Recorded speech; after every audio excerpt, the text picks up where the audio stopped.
312 seconds. That is how long it took the Galactic Council to decide that Earth did not deserve a voice among the stars.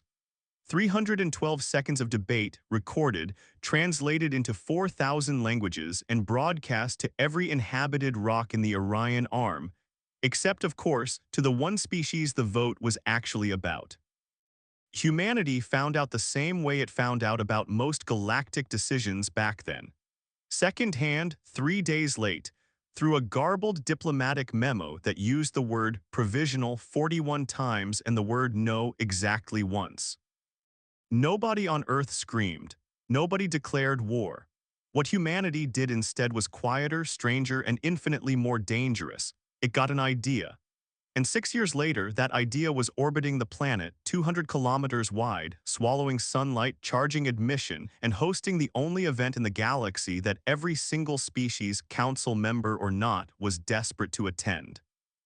This is the story of how a species the galaxy called primitive responded to rejection not with a protest, but with a box office.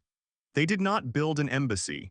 They built a stadium, and by the time the dust settled, the embassy was the thing nobody wanted anymore.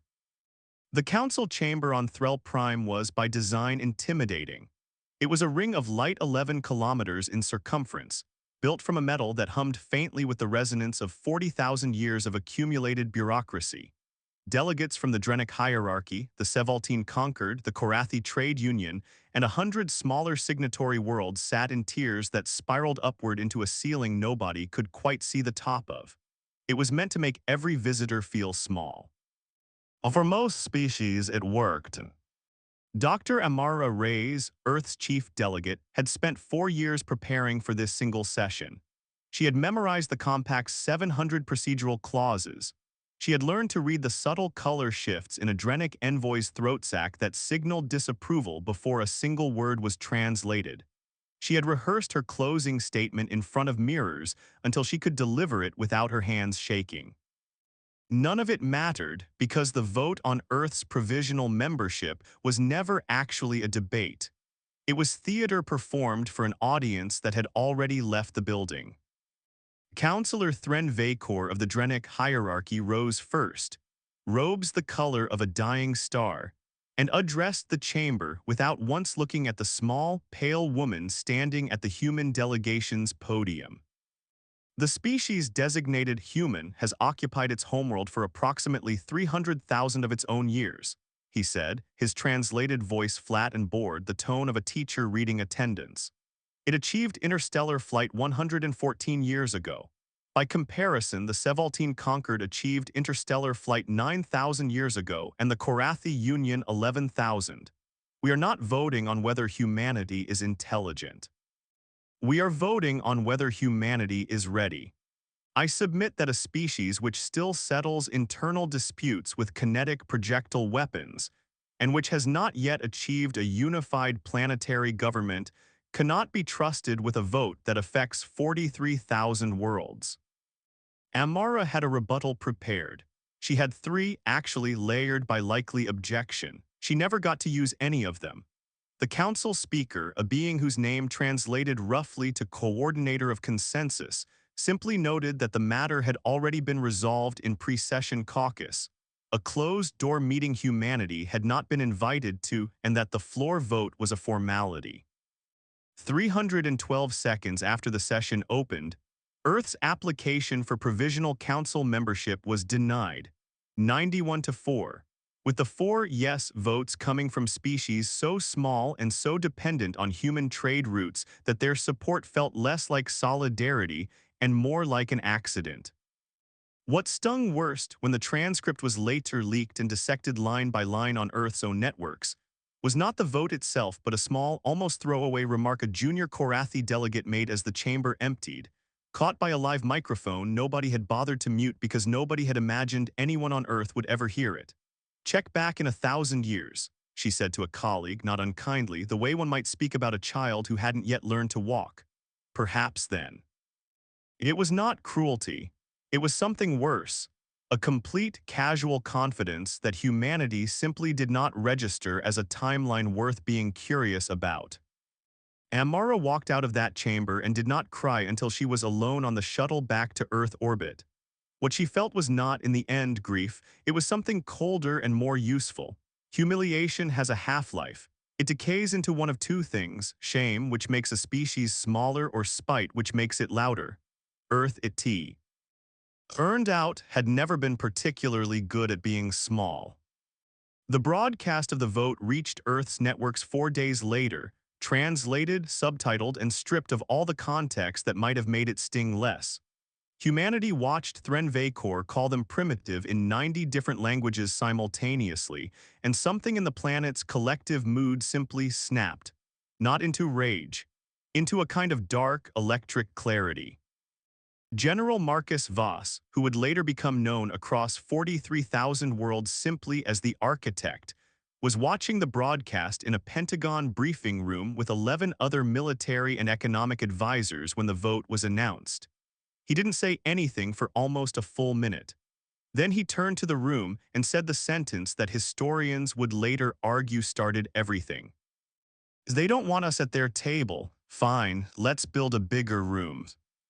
It sounded at the time like a joke. Nobody in that room was laughing in 6 months. Reactions elsewhere on Earth were less composed. In Lagos, a late-night call-in radio host read the full transcript on air and simply stopped speaking for nearly 30 seconds, an unprecedented silence that listeners later described as the most honest thing they'd heard on the radio in years.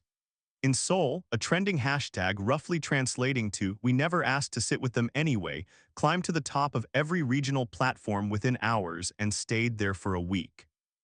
In Sao Paulo, a stand-up comedian closed her set that night with a single line: "They said we weren't ready for their table, so apparently we're building our own.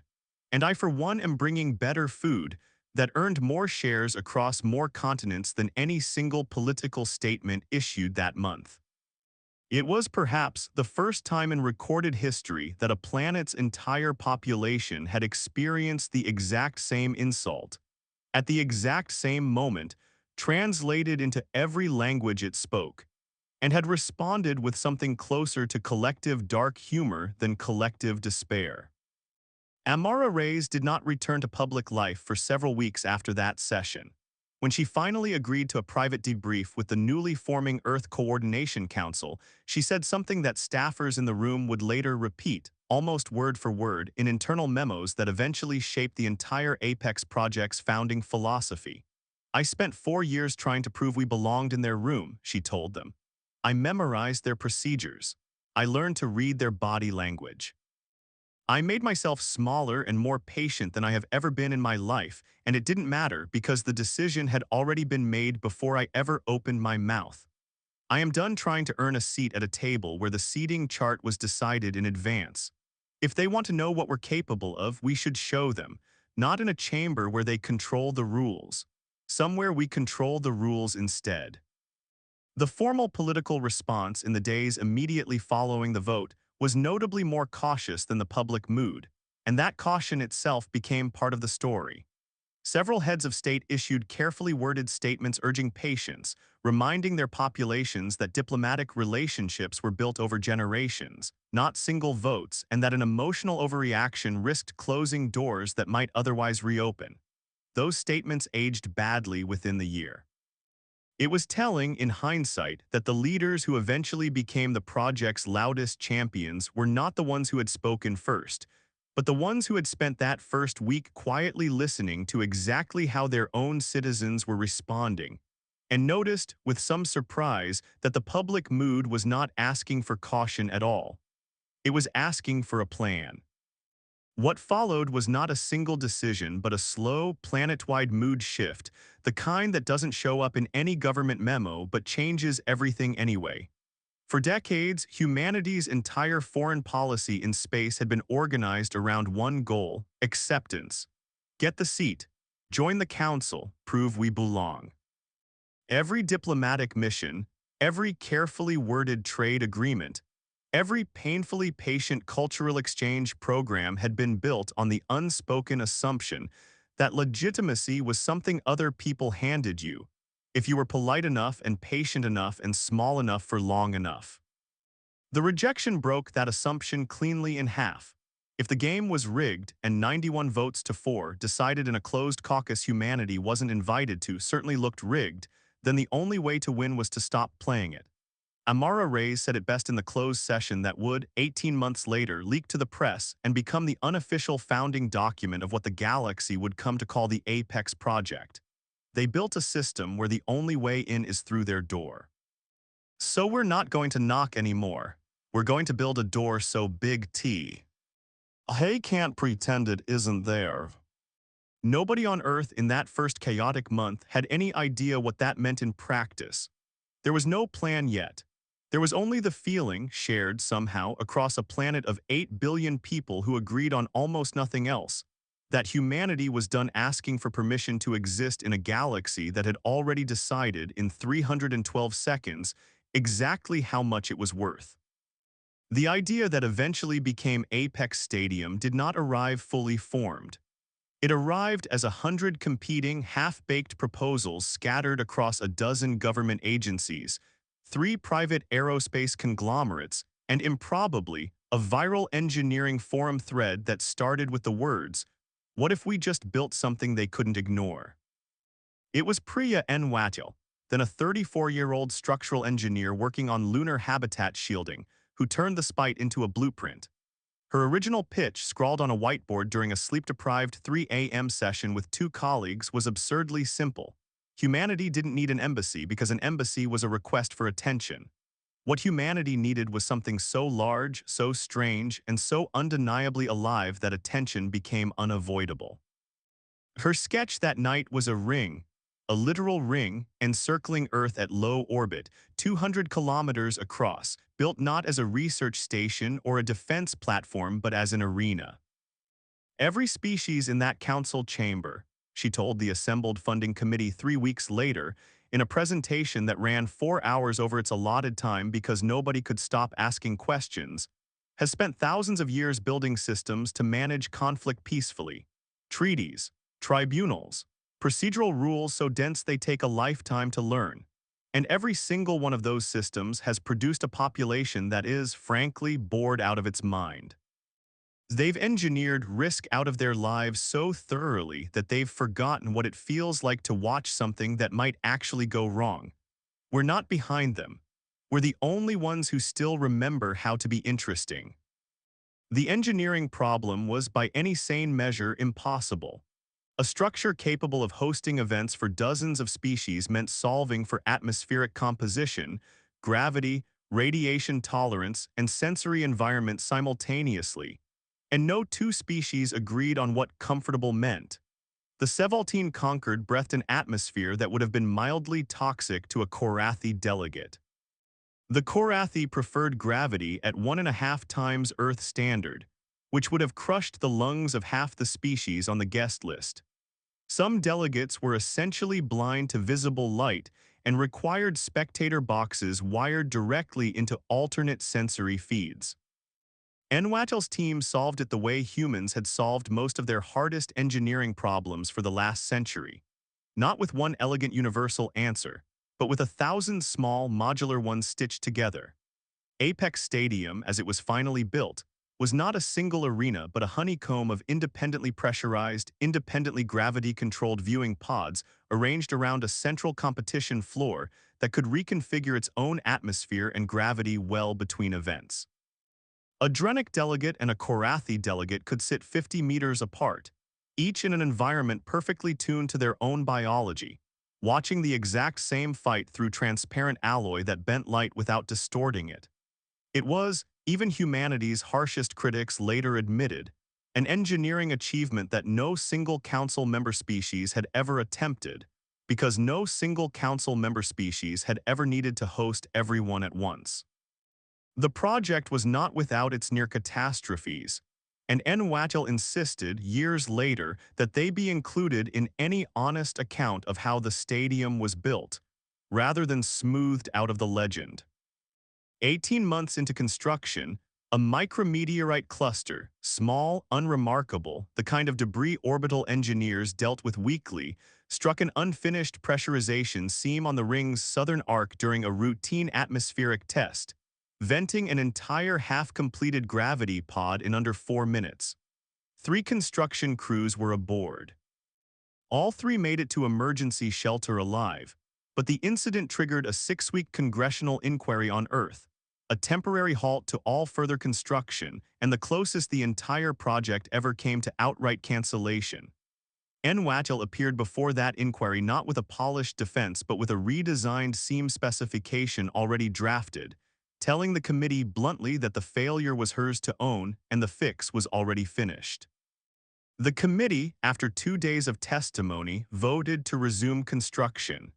It was a small moment, almost forgotten by the time the stadium opened, but it was the moment several engineers on the project later cited as proof the whole enterprise might truly survive its own ambition.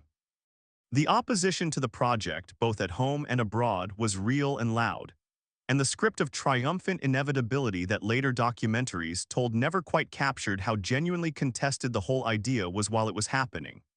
A coalition of economists testified before the same congressional committee that the redirected defense spending would leave Earth dangerously exposed if any genuine military threat emerged during the stadium's construction window. A separate, vocal faction of the original diplomatic corps, including several colleagues who had served alongside Amara Reyes for years, argued publicly that abandoning the council track entirely was a reckless overcorrection, trading a slow, frustrating, but ultimately survivable path to legitimacy for an untested gamble with no precedent anywhere in galactic history. Reyes did not dismiss these arguments. She simply disagreed with their conclusion and said so in a now famous open letter. "I'm not asking anyone to believe this will work. I'm asking why, after 312 seconds, we still owe the people who dismissed us the burden of proof." The money was the part that, in hindsight, should have caused more outrage than it did. Construction on that scale required a budget that no civilian space agency on Earth could remotely justify, until General Voss made his quiet, controversial argument to a closed session of the newly formed Earth Coordination Council. Humanity's defense spending had spent a century preparing for wars against threats that had so far declined to show up. Why not redirect a portion of that budget toward a different kind of conflict, one with rules, cameras, and ticket sales? Voss's actual pitch to that closed session, according to 2 staffers who were in the room and later spoke to historians, was considerably blunter than the polished version that eventually leaked to the press. He reportedly stood without slides, without prepared remarks, and asked the assembled finance ministers a single question. What exactly are we defending right now that's more valuable than proving, in front of the entire galaxy, exactly what we're capable of? When a Treasury representative objected that diverting military funds toward what amounted to an entertainment venue was fiscally reckless, Voss reportedly replied that the council itself had already done the threat assessment for them, free of charge, 312 seconds at a time. A species confident enough to publicly humiliate Earth's diplomats clearly did not consider Earth's military a credible deterrent either way, so the money was, in his words, currently buying us nothing except the right to feel responsible. The session reportedly went quiet for almost a full minute before the First Minister asked how soon construction could begin. It was, on paper, the strangest defense budget reallocation in human history. In practice, it was savagely effective. Roughly 40% of Apex Stadium's initial construction cost was drawn directly from redirected military spending across a dozen of Earth's largest economies, repackaged not as disarmament but as a different kind of deterrence. A species that could build this, something genuinely without precedent anywhere the Council's censors had ever charted, was a species that had quietly demonstrated capability the Council had spent 312 seconds insisting it didn't have. The workforce Unworthy assembled to actually build the thing was, by deliberate policy, the most internationally distributed engineering project in human history, and not entirely by sentiment. Recruiting station construction specialists from Russia's decades of orbital habitat experience, Structural engineers from Japan's seismic design tradition repurposed for zero-gravity stress loads, and propulsion technicians from a dozen smaller national space programs that had never before been given a project of this scale was, Watil argued in budget hearings, simply good engineering practice. No single national tradition had ever needed to solve every one of these problems simultaneously, and pooling expertise was the only way to hit the timeline at all. The unplanned side effect was a construction crew that looked, by the project's third year, almost like a miniature rehearsal for the opening ceremony still to come. 100 languages on the same comm channels, translated in real time by software none of them had used outside emergency drills, building something none of their individual countries could have built alone. Construction took 4 years, 11 months, and a level of orbital logistics that briefly made Earth the single busiest patch of space in the sector, with cargo haulers launching at a rate of one every 6 minutes during the project's peak. The world watched it happen in a way it had never watched anything happen before, not as news, but as spectacle, long before the stadium hosted a single event. Children grew up able to point at the night sky and watch their own species build something enormous with their bare hands, broadcast live, 24 hours a day for almost 5 years straight. Shipyards in Mumbai and Rotterdam that had spent decades building ocean tankers retooled to manufacture orbital hull segments instead, their workers, many of whom had never expected to touch anything that left the atmosphere, proudly painting their hometown names along the inside of every panel they shipped skyward, a tradition nobody planned and nobody stopped. By the time the final support strut locked into place and the ring's running lights blinked on in sequence, a deliberate theatrical touch Watil insisted on, over the objections of 3 separate budget committees, humanity had stopped thinking of itself as a species waiting for an invitation. It had started thinking of itself as a species that issued them. The marketing problem facing Apex Stadium was in its own way as difficult as the engineering one. A structure was not an event.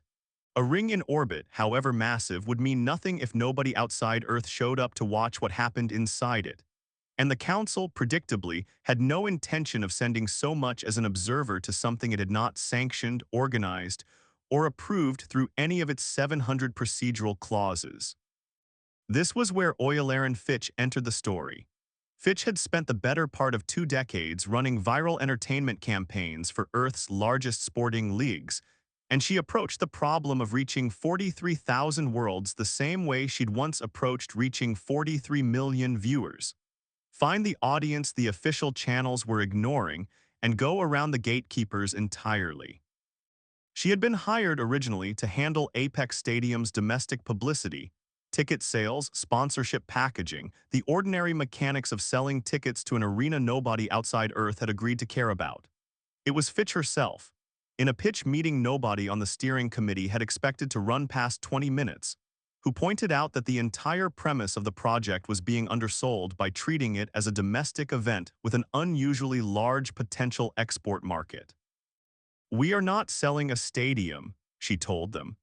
"We are selling the single most interesting thing that has happened in this sector in 1,000 years, and the only people who don't know that yet are the ones whose governments have spent 1,000 years making sure nothing interesting happens."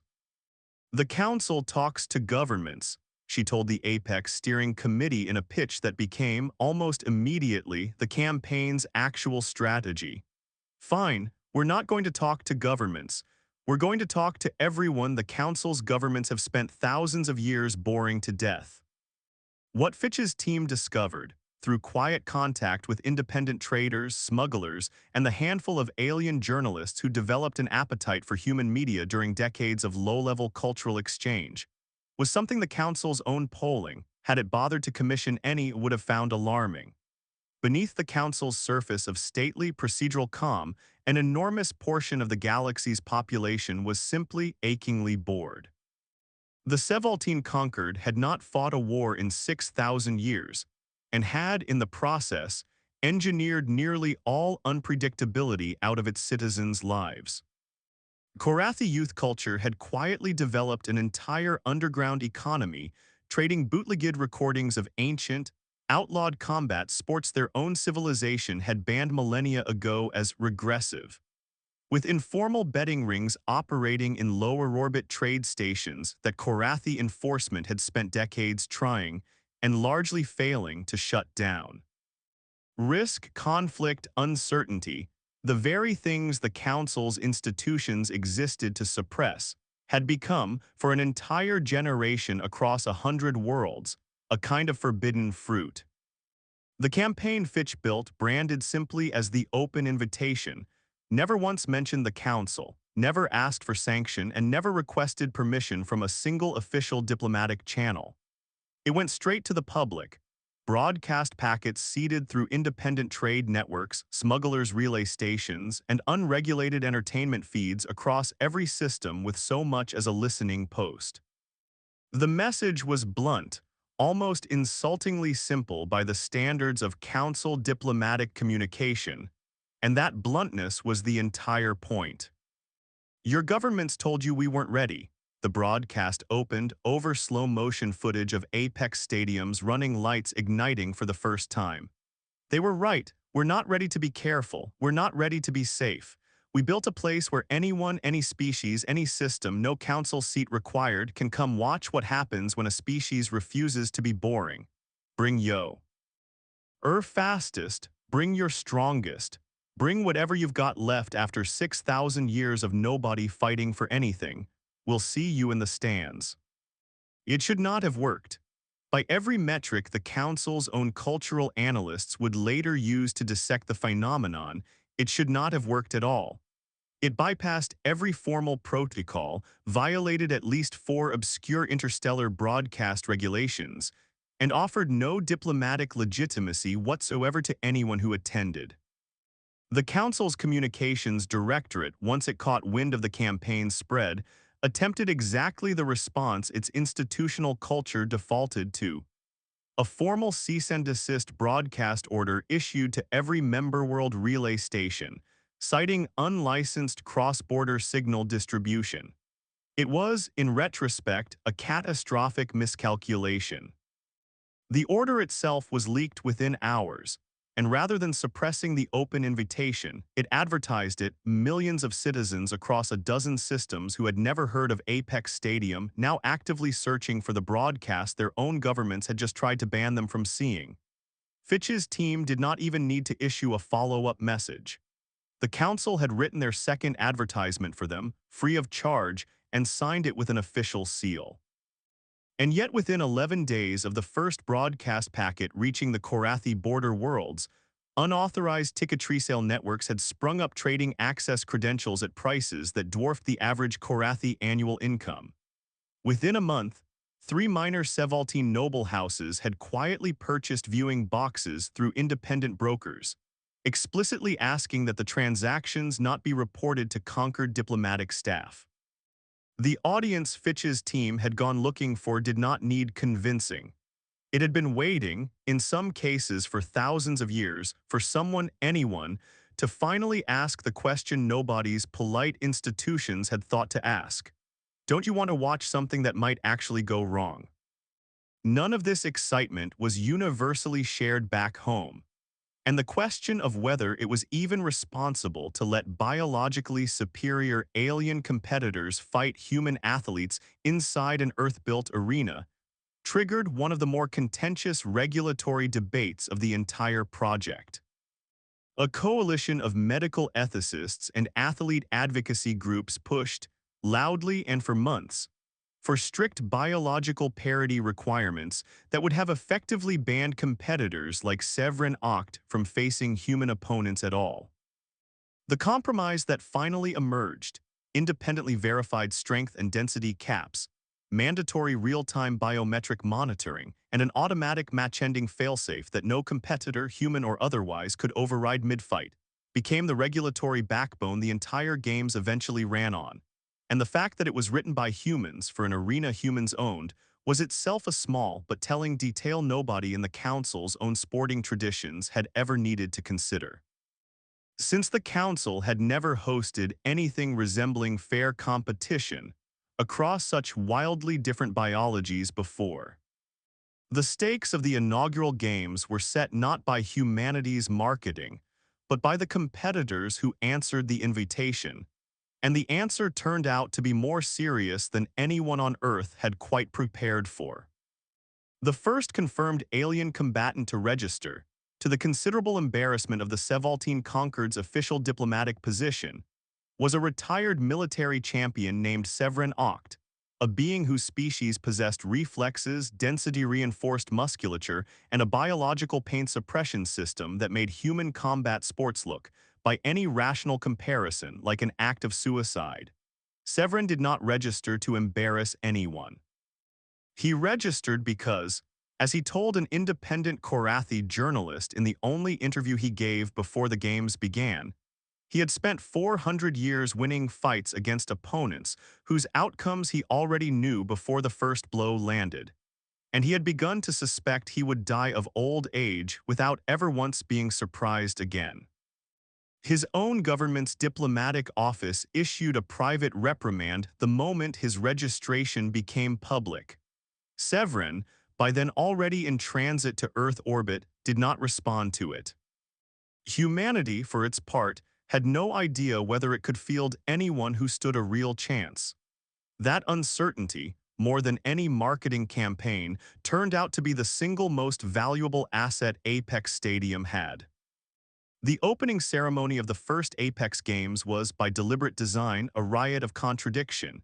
And it was precisely that contradiction the rest of the galaxy could not look away from. Council pageantry, honed over millennia, ran on uniformity. Synchronized movement matched colors, a single unified anthem performed in a single approved key. Apex Stadium's opening ceremony had none of that, because nobody in charge of organizing it had ever. And handed a rule book insisting it needed to. Drummers from West Africa shared the central floor with a Mongolian throat-singing ensemble, a Brazilian capoeira troupe, and a marching band from a Texas high school that had won a lottery for the honor and never quite recovered from the shock of it. Flags from 193 nations rose around the stadium's inner ring simultaneously, not as a display of unity but more honestly, as a display of humanity's stubborn, chaotic refusal to ever fully agree on anything. A quality the Council had spent 312 seconds citing as a disqualifying flaw, and which Apex Stadium's producers framed instead as the entire point. A Korathi delegation watching from a pressurized viewing pod was recorded by an independent journalist seated nearby, audibly struggling to understand why thousands of separate songs, costumes, and rituals were being performed by members of a single species who had, by any council metric, not yet even agreed on a shared government. And then slowly realizing that the chaos itself was the performance, and that no single council member species, however ancient, had ever managed to remain quite so unpredictable for quite so long. 43,000 worlds watched a species that could not settle on a single planetary government nonetheless build, fund, and fill the largest entertainment structure ever constructed. And the dissonance between those two facts proved more compelling than any unified anthem could ever have been. The fight that made Apex Stadium impossible to dismiss came on the third night of the inaugural games, and it has been replayed, by independent estimate, more times across more networks than any single broadcast in galactic history. Joaquin Jax Dalka was, until 11 months before that fight, an electrician from Manila with no formal combat training beyond a decade of weekend boxing, and a habit of fixing things other people had given up on. He was not chosen for his physical gifts. By any biological measure, he was thoroughly outmatched by Severin Oct, whose density-reinforced frame could absorb impacts that would have killed Jax outright. He was chosen, according to the selection committee's own internal notes, because he had spent his entire adult life solving problems by understanding systems other people didn't bother to look at closely. Severin Oct fought the way his species had fought for 400 years, efficiently, devastatingly, with a confidence built on 4 centuries of opponents who had never once surprised him. Jax fought the way he had spent his whole life fixing broken circuit boards, by refusing to engage on the terms the bigger, faster, stronger system wanted him to use. He spent the first 6 minutes of the match doing almost nothing but moving, studying the rhythm of Severin's reinforced joints, mapping in real time, in front of an audience of billions, the exact half-second delay in his opponent's transition between defensive and offensive stance, a flaw no previous opponent had lived long enough to exploit. When the opening came, it lasted less than a second, and it ended with Severin Oct, undefeated for 400 years, pinned against the arena floor by a human electrician half his mass, who had simply refused to fight the fight everyone expected. The stadium's translated broadcast feed caught the moment Severin began, for the first time in 4 centuries, to laugh not in defeat, but in something closer to relief. He had finally, after 400 years, been surprised. That single clip, 11 seconds long, no commentary needed, did more for humanity standing in the galaxy than 4 years of Amara Ray's careful diplomacy ever had. It spread across every independent network the Council had no jurisdiction over, then leaked, inevitably, into the Council's own member-world feeds despite official efforts to suppress it. It became impossible, after that night, for any Council delegate to repeat the word primitive, without every other delegate in the chamber silently picturing an electrician from Manila outthinking a 400-year combat veteran in under 30 seconds. Jax Dalka's fight was the moment Apex Stadium became impossible to dismiss, but it was far from the only one, and the producers behind the games quickly learned that the audience's appetite was less for human victory specifically than for the simple, electric unpredictability of watching anyone, human or otherwise, refuse to follow a script. 2 seasons later, a relay team event pairing 3 human climbers against a Drenic squad bred specifically for vertical combat ended not in a clean win for either side, but in a moment that outdrew even the Jax fight in total viewership. The lead human climber, recognizing her team was about to lose on pure speed, deliberately triggered a controlled rock slide on the arena's reconfigurable terrain to slow the Drenic squad's approach, an improvisation. And so far outside the Council's own competitive traditions, which prized direct, honorable confrontation above tactical deception, that Drenic sports commentators spent the following week in open, fascinated debate over whether what she'd done was brilliant or simply not a real victory at all. The debate itself became as popular as the match. Apex Stadium's organizers learned quickly that combat alone would not sustain a galaxy's attention indefinitely, and the games that followed the inaugural season deliberately expanded beyond the arena floor into events that had nothing to do with fighting at all, yet proved just as viral.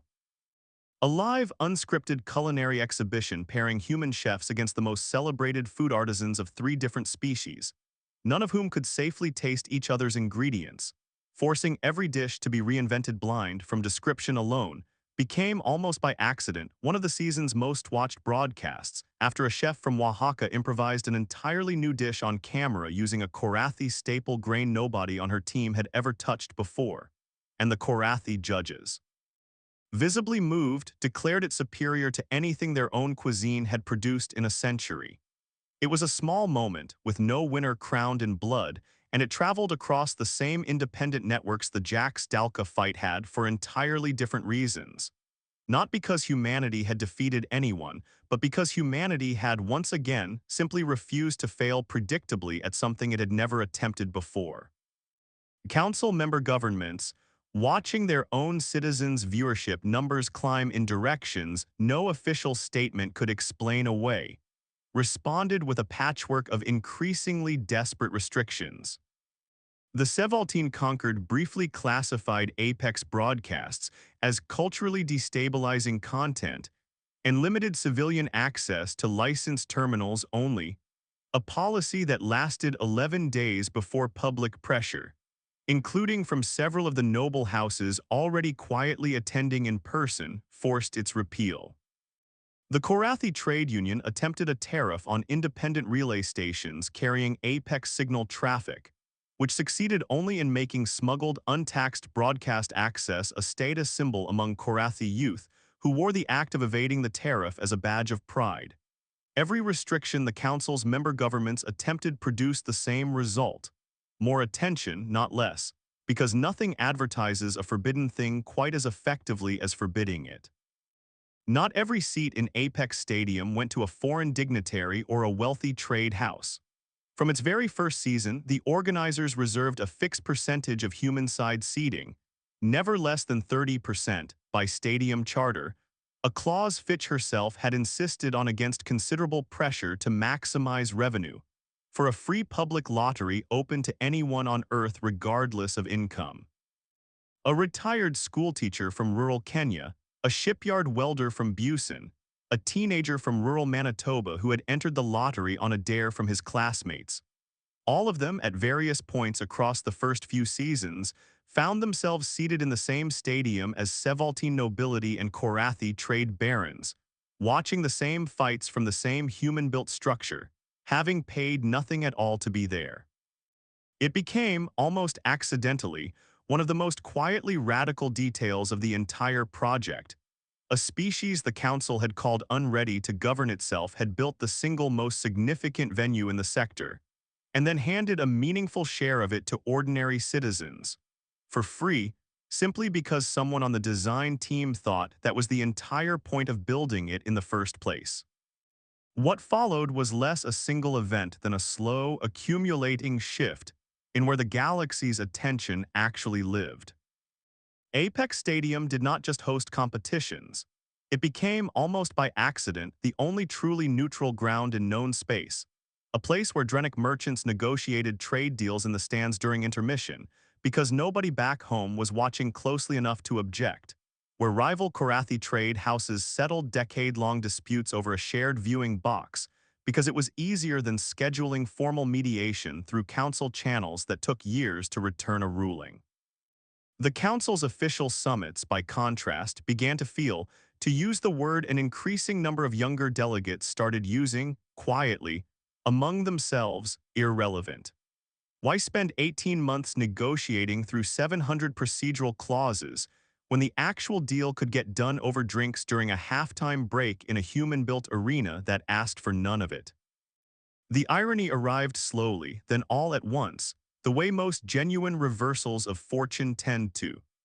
18 months after the inaugural games, Council member world attendance at Apex Stadium had grown so large and so financially significant that it had become a recognized line item in at least 6 member governments' own treasury reports filed, with a discretion that fooled almost nobody, under categories like cultural exchange expenditure, rather than anything that might admit a council world was paying human ticket brokers for the privilege of watching human-organized sport.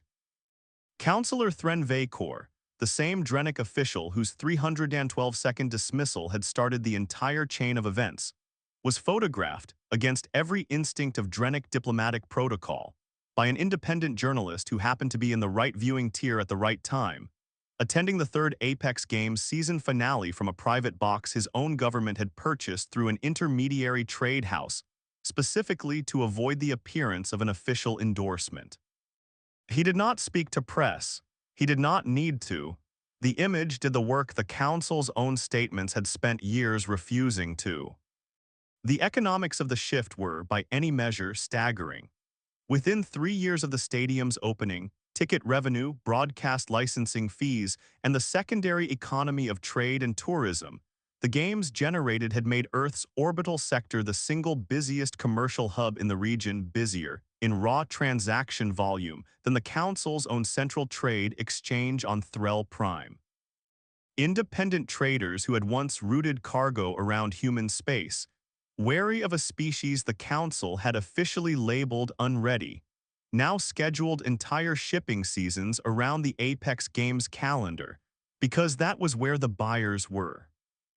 Hospitality contracts alone, feeding, housing, and accommodating the biological requirements of visiting delegations from dozens of incompatible species, created an entirely new sector of Earth's economy almost overnight, one that employed, within 5 years, more people than Earth's pre-apex civilian aerospace industry had in its entire previous century of existence.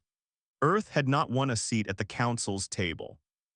It had built a room so large and so impossible to ignore that the table had effectively moved to it. Priya N. Watil, by then long since retired from active construction oversight and serving in an informal advisory role, gave one of the few interviews she granted during this period to a documentary crew assembling an early history of the project. Asked whether she had expected the stadium to become quite so politically significant, she laughed, the kind of tired, satisfied laugh of someone who had spent 5 years solving an engineering problem nobody believed was solvable. "I built a building," she said. "I didn't build a diplomatic strategy, but I suppose that was always the point, wasn't it? We weren't going to out-argue them. We were never going to win a debate held inside a chamber we didn't control, using rules we didn't write in front of judges who'd already decided the outcome before we walked in. So we stopped arguing. We just built something undeniable instead and let people draw their own conclusions. It turns out that works rather better than 4 years of memorized procedural clauses ever did." Amara Reyes, who had walked out of the council chamber in humiliation and into a role she never expected, not as a diplomat seeking entry, but as the human delegation's first official liaison to a stadium that had quietly become more diplomatically significant than the institution that rejected her, gave the closing address at the start of Apex Stadium's 4th season, in a speech that needed no translation gimmicks, no procedural clauses, no closed-door caucus to settle in advance. The invitation to deliver that address had come, fittingly, not from the council but from the stadium's own independent board, and Reyes had spent weeks debating with her staff whether to even mention the original rejection at all, or simply let the moment speak for itself. In the end, she chose to name it directly because she had come to believe, and said so privately to colleagues beforehand, that the entire point of everything they had built would be lost if humanity pretended the humiliation had never happened. The story only meant something, she argued, if everyone remembered exactly where it started. She stood on the same competition floor where Jax Dalka had once outthought a 400-year champion, and she said the thing that, in the years since, has been quoted on more independent network feeds across more star systems than any line the Council itself has ever produced in its entire recorded history. "They told us we weren't ready for a seat at their table," she said. "They were right in a way they never intended. We weren't ready to beg for a chair in someone else's room, so we built the biggest room in the galaxy instead, and it turns out everyone, even the people who told us no, eventually wants to be inside it. Welcome to Apex. The seat's not reserved. The room's just big enough now that nobody needs one held for them. There's space for everybody. W. Who's willing to show up and actually compete?" Epilogue. The Galactic Council still meets, still debates, still issues rulings through its 700 procedural clauses, and Earth technically still does not hold a formal seat among its 95 member worlds. Nobody on Earth by this point particularly minds. The Council's chamber on Threll Prime remains, by design, intimidating, a ring of light built to make every visitor feel small.